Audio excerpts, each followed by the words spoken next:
Most people think leadership is about having the right answers. I'm going to tell you that belief is costing you your best people. I want to ask you how many times you've watched someone with real potential slowly check out and just flatline. Not any ideas coming through, the things that you hired them first, or maybe they are on your team for the first place, right? And then all of a sudden, poof, they're gone. And the leader had no idea why. Here's what I know. Most of the time, it's not the money, and it's even not the workload. This one thing is something almost nobody talks about, but that's where we're going today. So stick with me.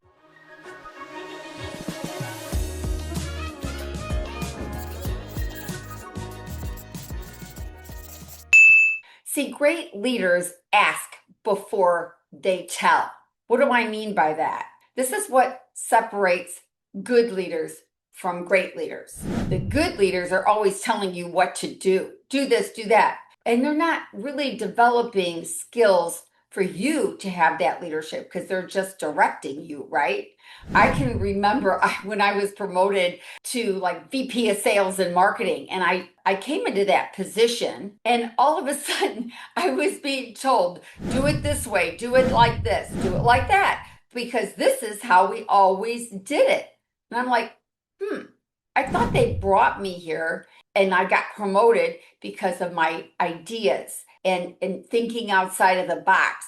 I didn't take this position just to be sitting there and being told what to do. Does that ever happen to you? How did that make you feel? Or maybe you're doing it. I don't know, right? Let's think about that. I'm going to flip it. If you ever had your boss do that to you, how did that make you feel? Probably not really good, because you're like, well, what's the purpose? Like you're taking the direction. So when you ask instead of direct, you build a leader, not just solve a problem. So I'm going to give you one action step today for this week. Before you direct, ask one question first. What would you do? How do you think this should work? Pick the one that works for you, but ask the question before you give the answers on what you would do. Questions are the answer. And when leaders figure that out, they help other people grow. Make sense?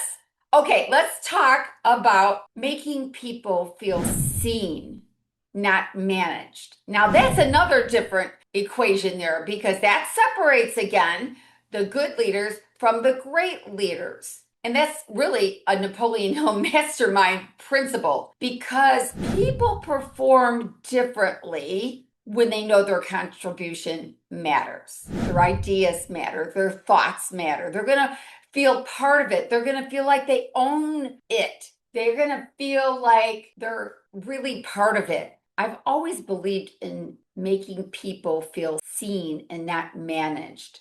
And what does that mean? You might have this great idea as a leader, and we should do this, and that's exactly what we're going to do.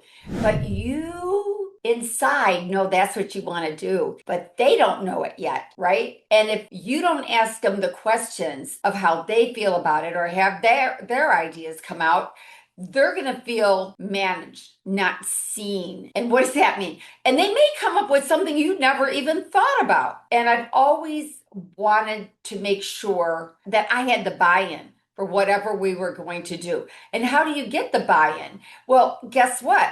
You've got to help them see the big vision and see the big picture, and have them share their thoughts on how they feel that as well. So if you're sitting in a room and you're just directing them and you're just saying, well, this is the way it is, your buy-in is not going to be like and I say the word buy-in because you want people to be on the same page, right? Because when you work together as a team, you move forward faster than having somebody over here whisper in the corner like, yeah, but they didn't ask me what I thought, and if I would have da-da-da-da. Right? So if you do it this way and everybody feels seen that they're part of it, they're going to feel like they matter. They're going to do more. They want to be more. I wrote this down because I really just think this is so important. Managing is saying, here's what I need from you. Leading is, here's what I see in you. That's different, right? So this week, right?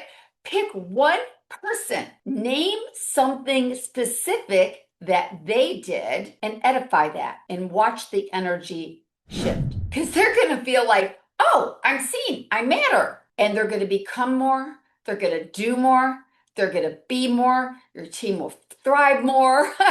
That's how it works. I love when I see people light up when you share what you've seen about them and that you've noticed, because that does matter. And when you're in leadership, people want to know and they will work harder than ever before because they want to be seen again and they want to be appreciated again.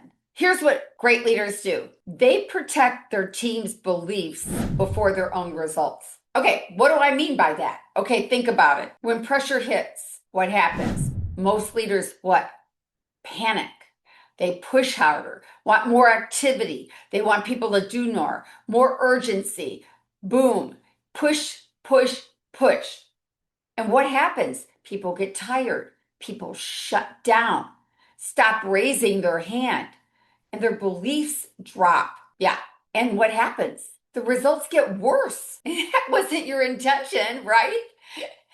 That's not what you wanted to have happen. So when everything feels stacked against you, and I know we've all felt that way as leaders, you've got a choice. You've got to sit down and figure out, why did it happen? Because if it's to be, it's up to me. And as a leader, we have to make sure that we are the ones that are taking the responsibility. We can't blame it on everybody else. We're the leader. And our job as a leader is to help other people grow so they can become the best version of themselves. And what do when they do that? They give more of themselves and they are very pro you because they know they're seen, they're heard, that, sometimes things aren't going great, right? So you had a choice. You could either hand them your fear or your certainty. That's how it works. You choose certainty, because what happens is when you're certain, they go, oh no, we got this. I can feel the confidence exuding from them. We got this. We're going to make it happen. And they're going to start figuring out ways to make it happen. But if you're fearful, they're going to take your fear and they're going to go, well, we might as well wrap this up. It's not going to work. Instead of figuring out how to make it work and come up with ways for it to work. Because remember, your team is always reading you. Because why? They take their cue from you as their leader. Here's what I want you to do. I want you to stand in front of your team, in front of your people, and I want you to say this. I know this is challenging, and I know we're going to come through. And here's why I believe that. That's it. Absorb the doubt so they don't have to carry it. Make sense? All right. So this is not a strategy or a system. This is a decision that you're going to make every single day. So I'm going to remind you, ask before you tell. Make them feel seen. Here's a big one. Protect their belief like it's your most valuable asset, because it is. And that doesn't require overcomplicated steps, just intention every single day. That's what it requires. Moving with intention, because leadership and mentorship matter. And you know what? It's because you were meant for more. If you want more information, the link is in the description. And oh, by the way, I'm Diane Lampe.